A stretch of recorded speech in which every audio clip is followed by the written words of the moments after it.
सूरज की हल्की सी किरण रात के घने अंधियारे को दूर भगा देती है। नमस्कार, मैं हूँ अर्चना त्यागी। एक बार फिर से आप सबके साथ हिंदी लेखक परिवार के मंच पर, और आज प्रस्तुत कर रही हूँ जोधपुर निवासी वरिष्ठ साहित्यकारा श्रीमती उषा रानी माहेश्वरी जी की एक सुंदर कहानी, सुबह की धूप। मुझे वह उजली धूप में नहाई सुबह की बदली जैसी लगी। चेहरे पर मासूमियत, सौम्यता और सादगी का स्निग्ध आवरण ओढ़े थी। गुलाब की पंखुड़ियों से होठ, हरिणी सी बड़ी बड़ी आँखें, चौड़ा ललाट, तीखी नाक और धूप में नहाया बदन, सब कुछ मधुर, सुंदर और अद्भुत। साथ ही घुंघराले बालों का अनुपम सौंदर्य। पहली नज़र में ही उसने इतना प्रभावित किया कि मैं अवाक सा खड़ा देखता ही रहा। पहली बार उसे अपनी बुआ के यहाँ देखा। जब मैंने ड्राइंग रूम में प्रवेश किया, वह सोफे पर चित्त लेटी हुई कोई पुस्तक पढ़ रही थी। पास ही फर्श पर नन्हा बालक गेंद से खेल रहा था। वह पढ़ने में इतनी तन्मय थी कि मेरे आगमन ने उसे सचेत नहीं किया। अगर ऐसा होता तो वह फिसला हुआ आंचल ठीक हो गया होता। मुझसे एक दो प्रश्न भी पूछे गए होते। किससे मिलना है, क्या काम है, क्यों आए हैं, वगैरह वगैरह। लेकिन ऐसा कुछ नहीं हुआ। मैं कुछ देर मुग्ध नजरों से उसे देखता खड़ा रहा। बुआ की आवाज, अरे तू कब आया रे, से मैं चौंका। वह भी चौंकी। करंट की सी स्फूर्ति से अपना आंचल संभालती हुई उठ बैठी। हतप्रभ सी कभी मेरी ओर और कभी बुआ की ओर देखने लगी। मैंने चोरी पकड़े जाने के भय से डर कर कहा, अभी अभी आकर खड़ा हुआ हूं बुआ। अच्छा आओ बैठो, कहते हुए बुआ उसके पास ही बैठ गई। मैं सामने वाले सोफा चेयर पर बैठ गया। नन्हा बालक कुछ पल मुझे देखता रहा, फिर अपने खेल में तल्लीन हो गया। बुआ ने मेरा परिचय उस रूपसी से करवाते हुए कहा, किरण बेटी, यह मेरा भतीजा है राकेश। यहाँ बैंक में अफसरी करता है और खूबसूरत बीवी की तलाश में अभी भी मारा मारा फिर रहा है। कहकर बुआ जोर से हंस पड़ी। बुआ, मैंने रोआ सा होते हुए पुकारा। बुआ ने पुनः गंभीर होते हुए कहा, और राकेश, यह मेरी चहेती बेटी किरण है, मेरे जेठ की लड़की। अपने शहर में लेक्चरशिप का इंटरव्यू देने आई है। मैंने हाथ जोड़ नमस्ते की।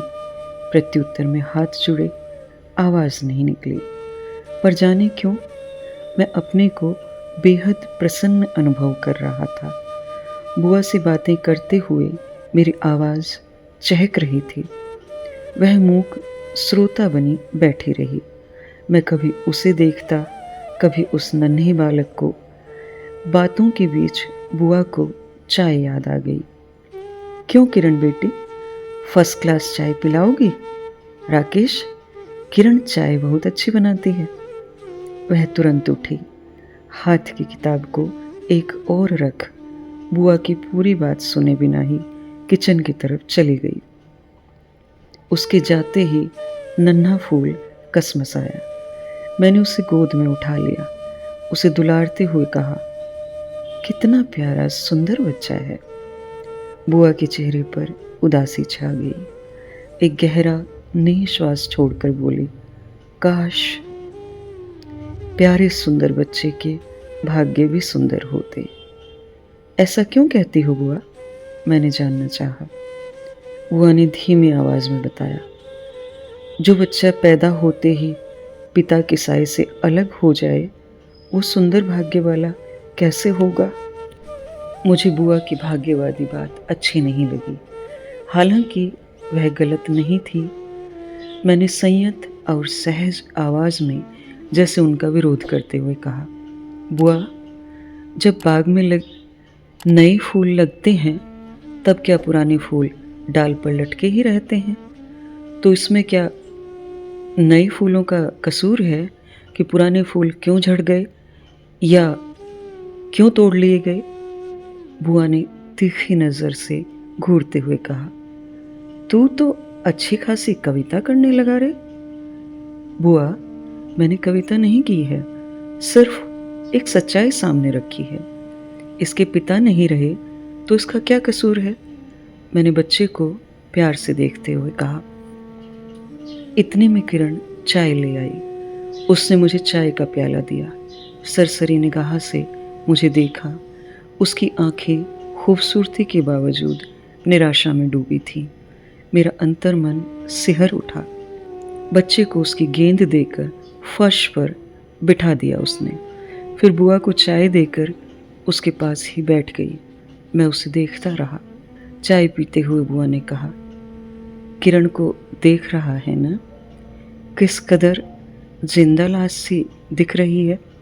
2 साल पहले देखता तो आंखें खुली रह जाती, पर अब अपनी तमाम इच्छाओं, आकांक्षाओं और शरारतों को निराशा के कुएं में डाल दिया है। दिन भर अपने को व्यस्त रखती है, न किसी से हंसकर बोलना, न कहीं आना जाना। बात पूरी होने तक बुआ की आवाज़ तरल हो गई थी। आंखें डबडबा आई थीं। किरण उठकर दूसरे कमरे में चली गई। बुआ ने रुकने को कहा, पर उसने ध्यान नहीं दिया। मेरा मन एकदम बुझ गया। मेरी आकाशीय कल्पनाएं पल भर में पृथ्वी पर आ गिरी। मैंने जल्दी से चाय खत्म की। बुआ से अनुमति मांगी। अब चलूं बुआ? बुआ ने अनुनय भरे स्वरों में कहा, दिन में एक आध बार यहाँ आ जाया कर। किरण से बातचीत करेगा तो उसका मन भी लगेगा। मैंने फिर आने का वायदा किया और चल पड़ा। बुआ के घर से निकलकर बहुत देर तक निरुद्देश्य इधर उधर सड़क पर स्कूटर दौड़ाता फिरा।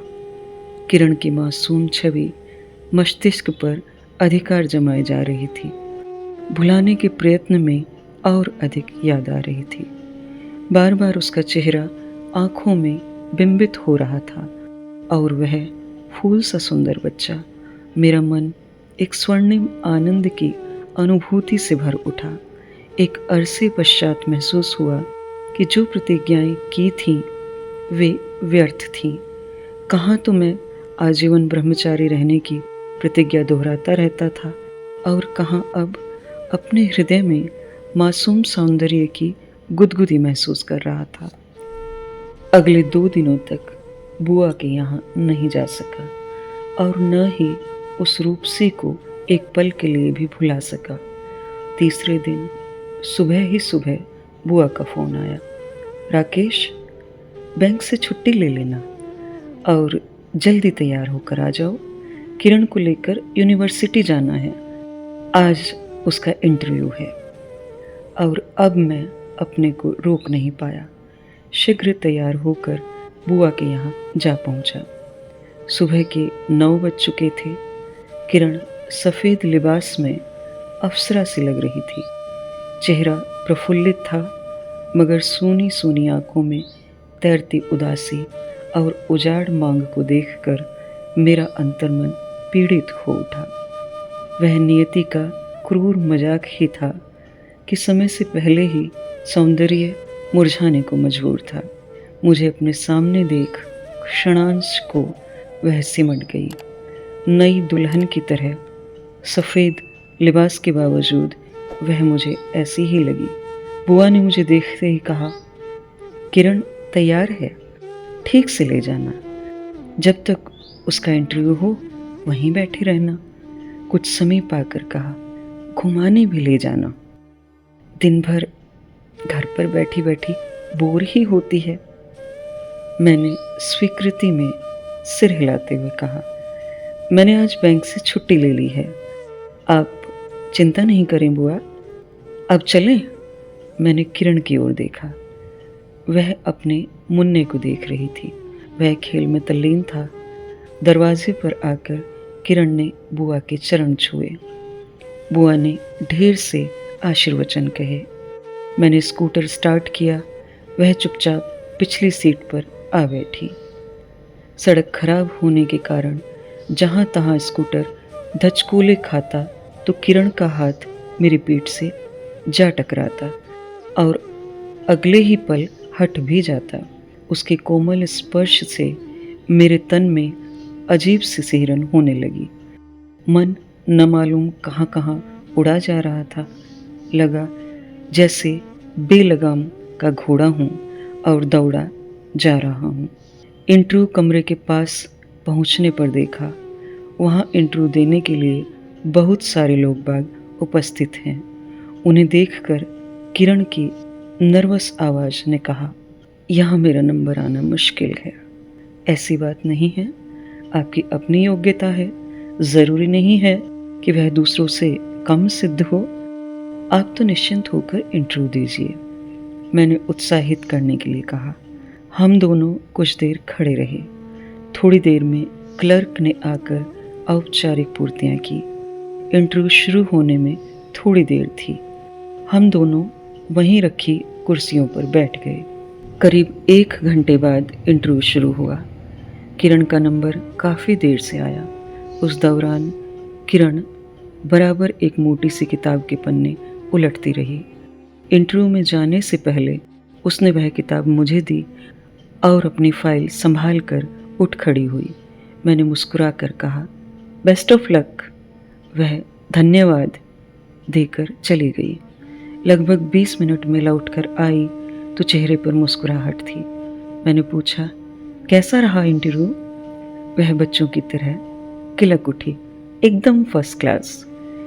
उसका यह किलकता चेहरा देखकर मेरी आंखें चौंधियाई सी उसके चेहरे पर स्थित हो गईं। उसे यह बुरा लगा शायद, क्योंकि वह दूसरे ही पल गंभीर हो गई और उसने रूखी सी आवाज़ में पूछा, चलना नहीं है क्या?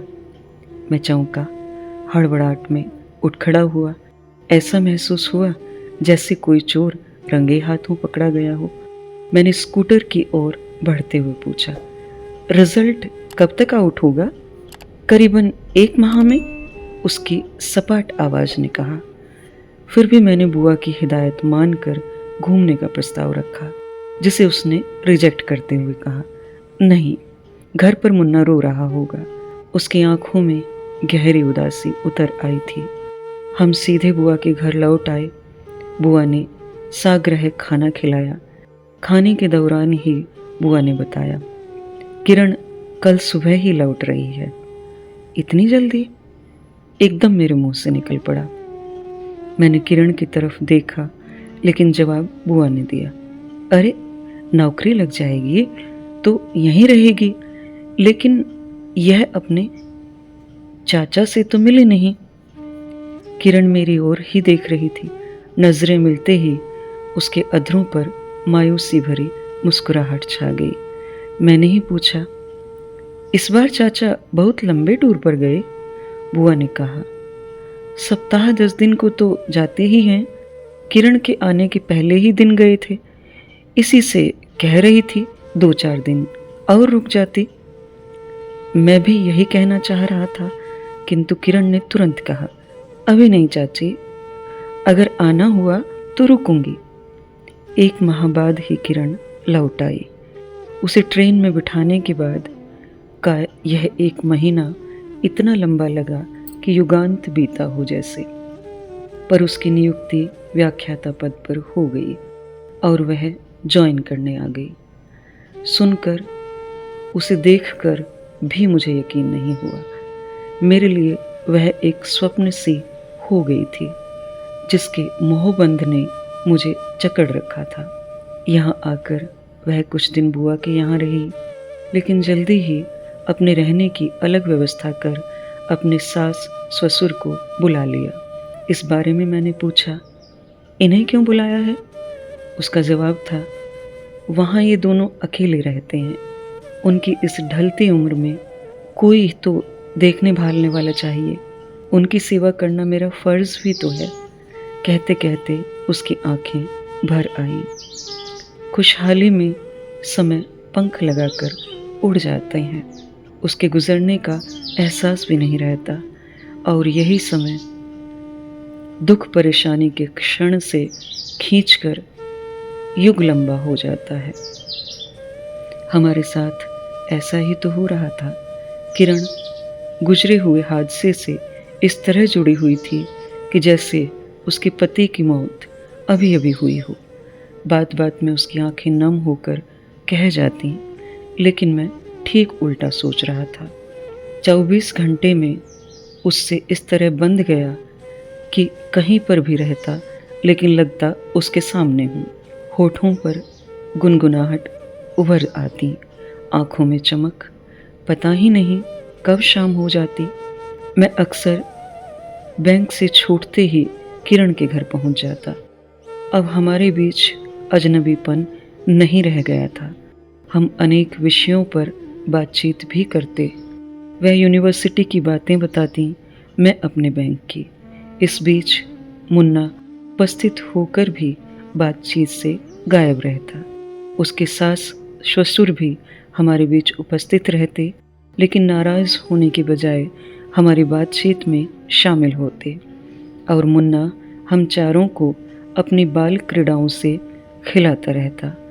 मैंने महसूस किया कि किरण मेरे प्रति सहृदय हो गई है अब, लेकिन मानसिक दूरियां बरकरार थीं, जिन्हें मैं पाटना चाहता था, और यह असंभव नहीं तो मुश्किल बहुत था। उसके सास ससुर अपने पुत्रवधू से बहुत खुश थे, यहाँ तक कि किरण को बेटी सी महसूस करते थे। उनका कहना था, किरण जैसी बहू नसीब वालों को मिलती है, लेकिन दुर्भाग्य हमारा कि हमारे घर में आकर उसे कोई सुख नहीं मिला। पर उसके व्यवहार ने हमें बेटी से बढ़कर सुख दिया है। लेकिन किरण, उसे देखकर मेरा कलेजा मुंह को आता है। शायद किसी दिन उसके जीवन में फिर से बाहर आए। उसके सास ससुर के मुंह से यह सब सुनता तो मेरे मन को सुकून मिलता।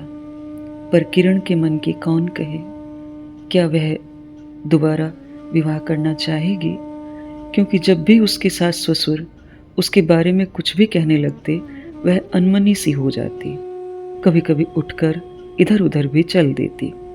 मैं बड़ा पसोपेश में था। मुन्ना से मेरा आंतरिक जुड़ाव घना होता जा रहा था। किरण का विधवा होना जैसे मेरे लिए चैलेंज था, और मैं बार बार उसके करीब आकर भी अनकहा रह जाता। उलझन में जकड़ा यह समय सुलझने के लिए तड़प उठा, और एक दिन रोज की भांति बैंक से लौटते हुए मैं किरण के घर पहुंचा। वह बाहर लॉन में चेयर पर बैठी स्वेटर बुन रही थी। बाद में ज्ञात हुआ कि वह स्वेटर मेरे लिए ही तैयार हो रहा था। सर्दी की शुरुआत थी, लॉन में हल्की धूप थी। उसकी स्वेटर पर अंगुलियां चल रही थी, लेकिन मुद्रा जैसे कहीं खोए हुए मन की थी। अकेली बैठी थी। लॉन के किनारे लगे गुलाब के फूल पर मेरी दृष्टि स्थिर हो गई। स्वयं को रोक नहीं पाया, तोड़ लिया फूल। लगा जैसे दिन भर से वह मेरी ही प्रतीक्षा कर रहा था। दबे पांव किरण के पीछे आ खड़ा हुआ, धीरे से उसके घटाओं जैसे बालों में लगाया और आंखें बंद कर दी हथेली से। उसने भयातुर हो पूछा, कौन? मैं चुप रहा। उसने अपने दोनों हाथों से मेरा हाथ हटाने की कोशिश करते हुए कहा, छोड़िए, माँ जी देख लेंगी तो क्या सोचेंगी? एक पल को मैं भी डर गया, जल्दी हाथ हटा लिया। किरण फूल उतारने लगी। मैंने दृढ़ता से उसकी कलाई पकड़ ली। फूल की कुछ पंखुड़ियां कसमसा कर गिर पड़ी। मैंने उदास होकर कहा, किरण, क्या मैं इस योग्य भी नहीं हूं कि तुम्हारे बालों में गुलाब का फूल लगा सकूं? उसने घबराई नजर से इधर उधर देखा। कोई नहीं था। वह उठ खड़ी हुई। जाने क्यों, या शायद अपने ही भय से वह बेहद गुस्से से चीख पड़ी, राकेश बाबू, आप ठीक तो हैं? उसका चेहरा सख्त हो गया था। वह स्वेटर लेकर तुरंत तेज कदमों से अंदर की ओर चली गई। मैं हतप्रभ था। इतना कठोर तो उसे कभी नहीं देखा था। शायद मुझसे ही गलती हुई है। मुझे गुलाब का फूल उसके बालों में नहीं लगाना चाहिए था ना, मगर इसमें बुराई क्या थी? मैं समझ नहीं पाया था या समझकर भी समझना नहीं चाह रहा था। मैं विमूढ़ सा खड़ा सोच रहा था, भाग जाऊं यहाँ से, अब कभी लौट कर नहीं आऊँगा। लेकिन तभी मुन्ना कहीं से आकर मेरी टांगों में लिपट कर तुतलाया, अंतल टोपी दो, अंतल टोपी दो। और मैंने यंत्रवत जेब से टॉफी निकालकर उसे दी, लेकिन रोज की भांति उसे गोद में उठाकर चूम नहीं सका। जाने के लिए फाटक की तरफ बढ़ गया, कभी न आने के लिए। मेरे फाटक पर पहुंचने से पहले ही माँ जी ने बाहर से लौटकर फाटक खोला। मुझे बाहर की ओर बढ़ते हुए देख पूछा, अरे इतनी जल्दी कहाँ जा रही हो? आओ। किरण क्या कर रही है? मैं यंत्रवत उनके पीछे मुड़ गया। उन्होंने अपने सामने वाली कुर्सी पर मुझे बैठने का संकेत करते हुए स्वयं भी कुर्सी पर बैठ गई। मुझे उन्हें रोज की तरह अभिवादन तक करने का ध्यान नहीं रहा। दिल धड़क रहा था। वहाँ से 9-2-11 हो जाना चाहता था। पता नहीं माँ जी क्या कहेंगी, जैसे उन्होंने मुझे रंगे हाथों पकड़ लिया हो। माँ जी ने नौकर को पुकारा। नौकर आया। उसे चाय का आदेश हुआ। कुछ देर चुप्पी छाई रही। मेरे लिए यह कठोर सजा सी थी। अचानक माँ जी ने मुझे तौलती हुई नज़रों से देखते हुए बिना किसी भूमिका से पूछा, राकेश बेटा, अगर तुमसे कोई वैधव्य प्राप्त लड़की शादी करना चाहे तो क्या तुम उसे अपना लोगे? कर सकोगे उससे शादी, जैसे हमारी किरण बेटी? मुझे अपने कानों पर विश्वास नहीं हुआ। मैंने विस्मय से कहा, माँ जी यह क्या कह रही हैं आप? माँ जी ने दृढ़ स्वर में कहा, तुम्हें आश्चर्य क्यों हो रहा है? किरण की अभी उम्र ही क्या है, 27-28 की होगी। अभी सारा जीवन सामने है। पग पग पर साथी की ज़रूरत होती है। किरण आर्थिक दृष्टि से कमज़ोर नहीं है, लेकिन आर्थिक संपन्नता का नाम ही जिंदगी नहीं है। किरण का मुरझाया रूप रंग फिर से बाहर के रंगों से सजकर खिल उठे तो गलत क्या है? उसका सुंदर चेहरा खिल उठे, मैं यही चाहती हूँ। किरण हमारी बहू ही नहीं, अब बेटी भी है। उसे विदा मैं बीच में ही बोल उठा, पर माँ जी, किरण तो आपका सहारा है, उसे छीनने का दुस्साहस मैं कैसे कर सकता हूँ? पर अब हमें इस दुनिया में कितने दिन और रहना है, न मालूम कब विदा हो जाएं। पर किरण को तो अभी सफ़र करना है, माँ जी ने उदास स्वर में कहा। इतने में किरण के ससुर भी बाहर से आ गए। कुर्सी पर बैठते हुए चल रही बात का सिरा थामते हुए कहा, हाँ राकेश बेटा, हमारी आखिरी इच्छा यही है कि किरण को सुखी जीवन के लिए विदा कर दें। हमारे घर में आकर इसने देखा ही क्या था? आज भी परिश्रम के सिवाय और है ही क्या उसके जीवन में? ऊपर से यह अकेलापन। ऐसी जिंदगी बोझ ही तो होती है। कुछ पल मौन रहकर फिर कहा, समाज का डर मुझे नहीं है। वह एक बार चिल्लाकर रह जाएगा, किंतु किरण का जीवन तो सुखमय हो जाएगा। कहते कहते उन्हें खांसी ने आ दबोचा। मैं सोचने लगा, काश हर लड़की के सास ससुर इसी तरह सोचते होंगे। आंखों के सामने दूर के रिश्ते की कमला भाभी की तस्वीर उभर आई। असमय पति की मृत्यु हो जाने से उसे सास ससुर के परिवार के अन्य सदस्यों के कितने अत्याचार सहने पड़े थे। कितने ही लांछन लगे थे उस पर, परिणामतः अंत में उसने खुदकुशी कर ली थी। एक और दुखों में नहाया चेहरा था, दूसरी ओर परिश्रमी सौंदर्य में मासूम चेहरा। मेरे मानस का सपना था जिसमें मैं कुछ पल तक जड़ सा हो गया। और किरण? माँ जी ने आशा भरी नजरों से देखते हुए पूछा। क्या सोचने लगी बेटा? हम कोई जबरदस्ती नहीं करना चाहते। अगर किरण तुम्हें पसंद हो तो निसंकोच स्वीकार लो उसे। नारी जीवन बिना पतवार के डूब जाता है, उसे सदा सहयोग की जरूरत होती है, नहीं तो उसका जीवन मुरझा जाता है। समय और समाज के थपेड़े उसे जिंदा ही मार डालते हैं। पर मैंने आशंकित होकर पूछा, किरण क्या राजी होगी माँ जी? माँ जी ने कहा, हमारा कहा वह कभी नहीं टालेगी। मैंने हामी भर ली। माँ जी ने उठकर मेरा माथा चूम लिया। उन दोनों की बूढ़ी आंखों में खुशी के आंसू तैर गए थे।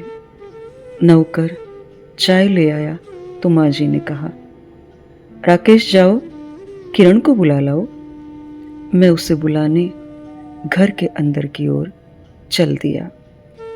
अभी आपने सुनी उषा रानी पुंगलिया जी की यह कहानी, जो विश्वविद्यालय स्तर पर प्रथम पुरस्कार से सम्मानित हुई थी। मेरी आवाज़ में यह कहानी अगर आपको पसंद आई तो लाइक करें, कमेंट करें और अन्य साहित्य प्रेमियों के साथ साझा भी अवश्य करें। मैं अर्चना त्यागी अब आपसे विदा लेती हूँ। फिर मिलते हैं एक और कहानी के साथ बेहतरीन कहानियों के सफ़र में। धन्यवाद। अगर आपको रचना पसंद आती है तो लाइक्स और कमेंट्स ज़रूर करें और शेयर कीजिए।